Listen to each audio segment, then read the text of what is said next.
Bold gown লুকের ওপরে একটা বোল্ড আইশ্যাডো আমি নিয়ে এসেছি। অ্যাট ফার্স্ট আমি পিএসসির একটা আইব্রোজ ফিলার দিয়ে আইব্রোজটাকে ফিল করে নিচ্ছি।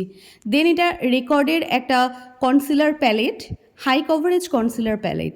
আমি আইব্রোজটা যে তৈরি করলাম সেই আইব্রোজটাকে আমি প্রমিনেন্ট করে নিচ্ছি এই কনসিলার প্যালেটের কনসিলার দিয়ে। দেন আমি চোখের ওপরে দেখো এই কনসিলার প্যালেট থেকেই কনসিলার নিয়ে লাইট কনসিলার নিয়ে আমি লিডের ওপরে সম্পূর্ণটা ভালো করে প্রমিনেন্ট করে নিচ্ছি, যাতে আইশ্যাডো যেটা আমি ইউজ করছি সেই আইশ্যাডোটাকে খুব সুন্দরভাবে হাইলাইট করা যায়। দেন আমি আইশ্যাডো প্যালেট থেকে blue colour, deep blue colour and green colour, deep green colour mix up করে এই একটা আই ক্রিজের ওপর থেকে একটা হাফ ফ্রন্ট একটা ক্রিজ লাইন টেনে নিচ্ছি। দেন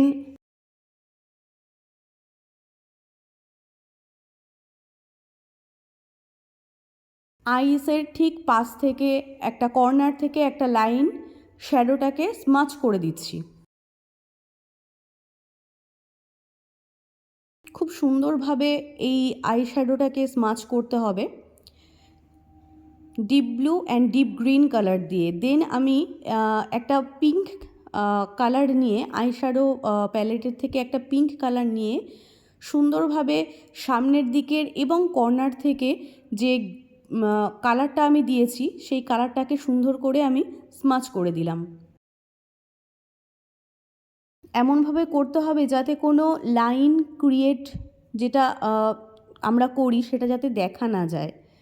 তো এইবার দেখো গ্লিটারি এটা জেল, এই গ্লিটারি জেলটা আমরা ইউজ করি যে গ্লিটারটা যাতে প্রপারভাবে বসানো যায় সুন্দরভাবে। এই গ্লিটারি জেলটা ইউজ করে দেন একটা চমকেলি গ্লিটার আর কি, যেটা আইশ্যাডোর ওপরে আমরা ইউজ করি সেটা আমরা সুন্দর করে লাগিয়ে দিলাম।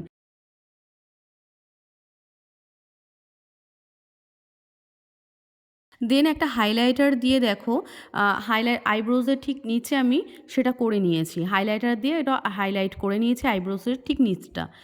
দেন এখন ওই আই গ্লিটারের থেকে দেখবে স্টার গ্লিটার যেগুলো থাকে সুন্দর করে ওই আইশ্যাডোটাকে প্রমিনেন্টভাবে সুন্দর করে হাইলাইট করার জন্য গ্লিটারটাকে ওই স্টার গ্লিটার দিয়ে আমি করে নিয়েছি। দেন একটা আইল্যাশ পরিয়ে দিলাম, সুন্দরভাবে আইল্যাশটাকে পরাতে হবে যাতে চোখটাকে বেশ সুন্দর লাগে। আর আইল্যাশ পরানোর পরে তারপরে আইলাইনারটাকে ঠিকঠাকভাবে দিতে হবে যাতে আইল্যাশের ওপরে আইলাইনারটা খুব প্রমিনেন্টভাবে খুব সুন্দর দেখতে লাগে। দেন সেটাকে স্মাচ করে দিতে হবে একটা ব্ল্যাক আইশ্যাডো কালার নিয়ে। দেন চোখের নিচে আইশ্যাডোটা স্মাচ করে দিয়ে দেখো গাইস কত সুন্দর একটা আই লুক কমপ্লিট হয়ে গেল।